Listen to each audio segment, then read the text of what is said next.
Hello there, sword friends. This is going to be a video response to Cerberusarms, who made a video not too long ago called $1,000 Katana versus Metal, Will It Cut? And in that video, he actually reviewed like a Hanwei bamboo mat, which incidentally happens to be one of my favorite swords of all time. I really love my Hanwei bamboo mat, and so it was great to see a review on it. He does some cool cutting and some interesting cutting feats and things like that. Tells you about the sword, what he likes, what he doesn't, and I'm hoping that I can maybe add a little bit of context, a little bit of extra information, and that's what this video response is, just filling in some of the dorkier, more data-driven gaps. Anyway, please check out the video from Cerberusarms if you haven't. I think he did a great job actually injecting humor and making a sword type review fun, and I'm looking forward to more sword related content from him. Anyway, I'm going to talk a little bit about the Hanwei bamboo mat.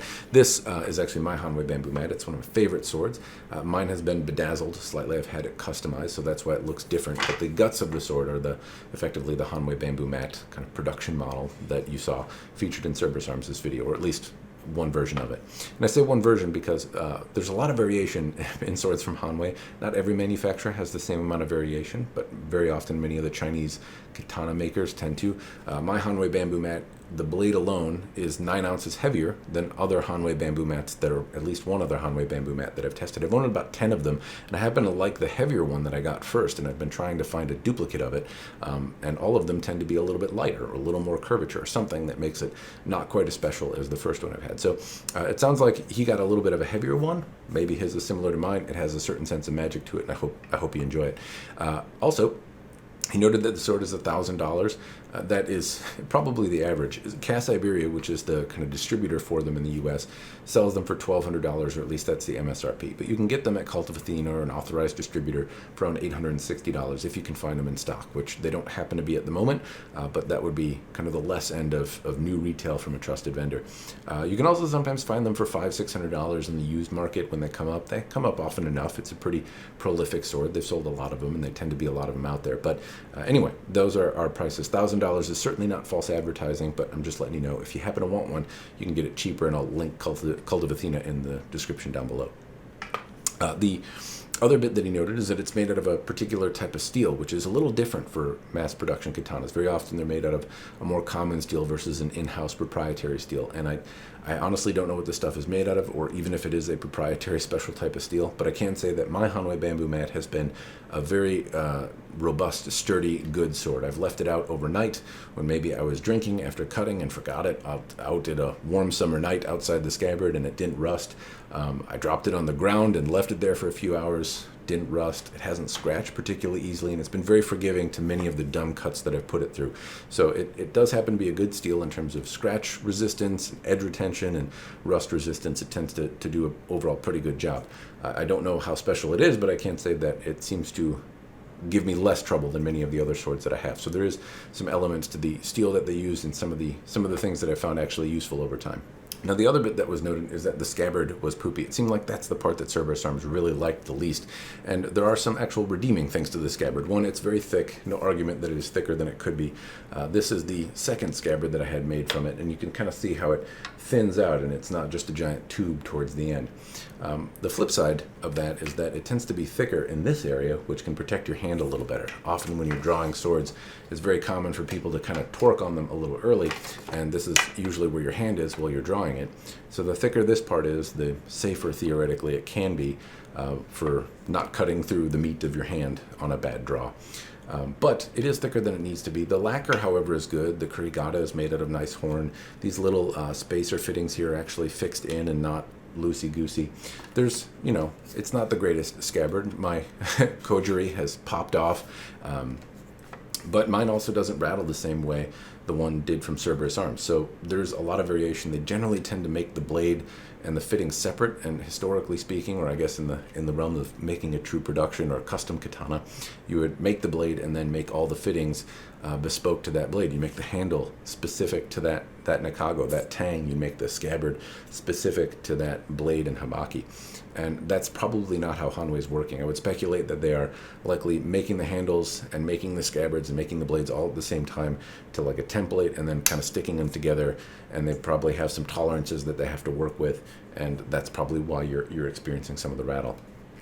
Also, I'd note that the cotton ball trick that you're advertising kind of towards the end of the video, or that Cerberusarms put in the video at the end, if you put cotton in a rattling scabbard, it will prevent it from rattling, and it certainly can enhance the experience, but there's a price to be paid for it. Cotton can retain water, and if you're cutting tatami, if you're cutting water bottles, and you're practicing your forms in a more kind of formal way, whereas in you draw, you cut, and then you sheathe your sword before you clean it, you can retain water in your scabbard, and it can be a rust problem that's tough to solve later. That cotton can be tough to scrape out.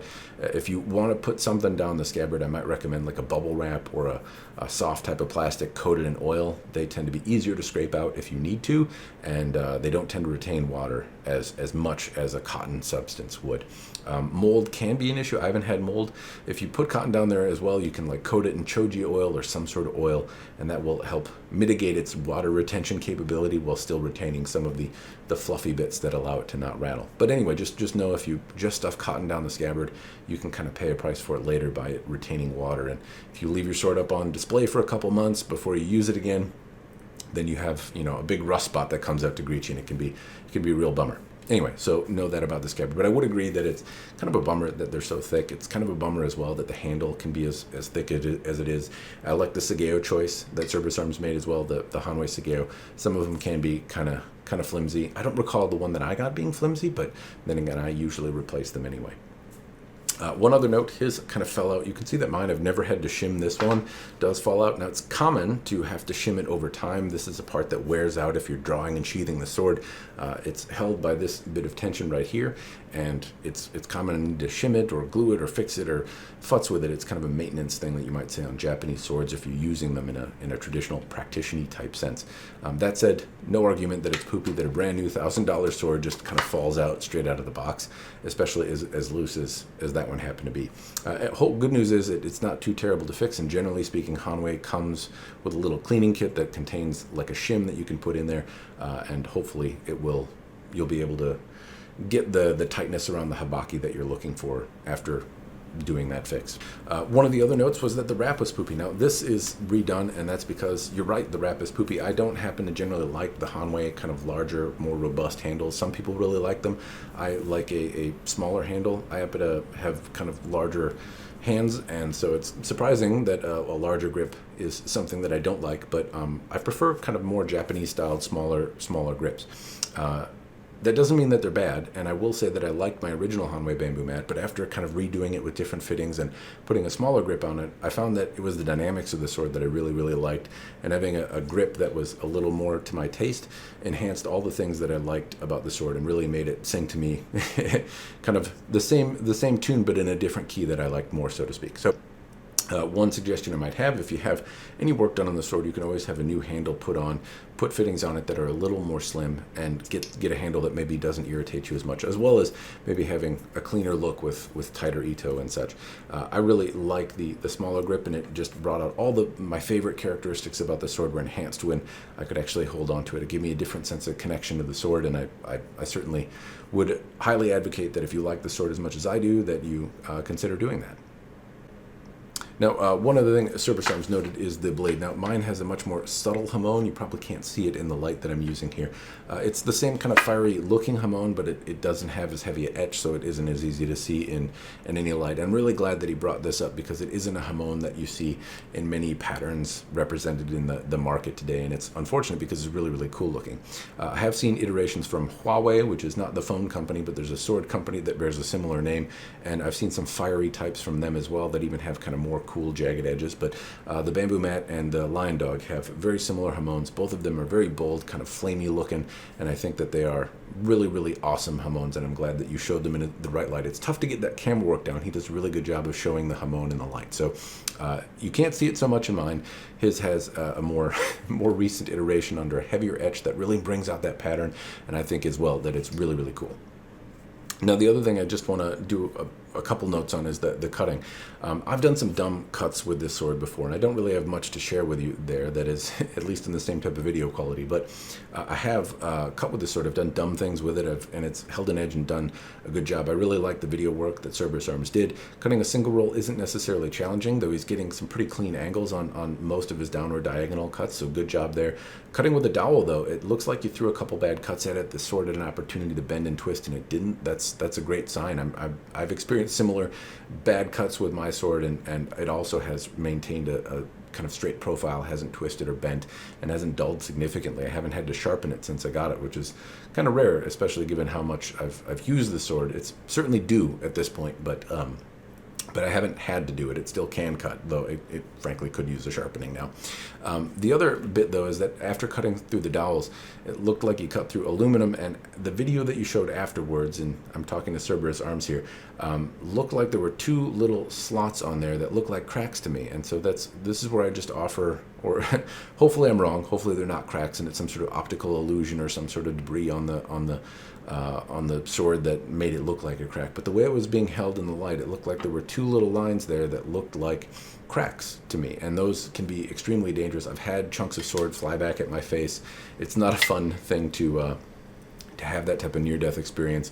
So if you do see that they're cracks, usually you'll see some other, it'll go to the other side of the sword, basically. So if it's a scratch, it's usually on one side, even if it's deep and might look like a crack. But if it is a crack, it goes to the other side of the sword. If not completely symmetrically, then at least in part, you can kind of see it on the other side. So do take a look at that. Maybe it's just camera work. I hope I'm wrong, because that would mean the sword went bad and you shouldn't use it anymore. But do double check, because it can be dangerous to cut. Now, after the aluminum cut, which is where I saw the cracks, he cut a sheet of steel, though it looked like it was lower. So, and honestly, I'm kind of impressed with how this sword did. Now, I've done some dumb things with it, but I haven't taken it to just purely abusive stuff like sheets of aluminum or steel, which is undeniably going to damage the sword. And I'm kind of surprised that the aluminum didn't. I mean, if I'm wrong about the cracks and that didn't happen, then I'm really surprised that the aluminum had no effect on dulling the sword and didn't scratch it deeper than it appeared to be. And the steel, that didn't look like more than a millimeter deep, which I found to be pretty impressive for as thick a gauge of steel. Mild maybe, but still, I've cut mild steel before, and it can chip the blades very substantially. Minor edge roll on a differentially hardened blade. That was actually really cool to see, and I'm glad. I've never done any destructive type cutting with this sword, never like full abusive stuff. I've cut tatami mats, obviously, and tatami with saplings in the center, which is similar to a dowel, but arguably even softer. So it was really cool to see some of those harder cuts with the sword, how the sword held up, and to do even some abusive stuff to it. Tip of my hat to you, sir, because I found that to be really useful. Give me a little bit of confidence in maybe taking it to some of the harder stuff that I've been somewhat loath to, because I don't want to damage the sword either. I also really like it. So tip of my hat to damaging a $1,000 sword, kind of new and out of the box. Anyway, please, to Cerberusarms directly, please double check. Hopefully I'm completely off base on the cracks, but they can be pretty dangerous, and if that did happen, I would argue that the aluminum sheet, while abusive, shouldn't have had that. It would probably have happened when cutting the oak dowels and flexing or something. That would be when I would guess it would have happened. But anyway, that's where I saw it in the video. Hopefully I'm completely off base and the sword is good. But that's all I've got. I thought it was a great video. Please check it out. It's an awesome video, lots of good humor, and I'm looking forward to seeing more sword content from Cerberusarms. Anyway, that's all I've got. Hopefully the video has been, albeit dry, but helpful or interesting. Cheers, and thanks for watching.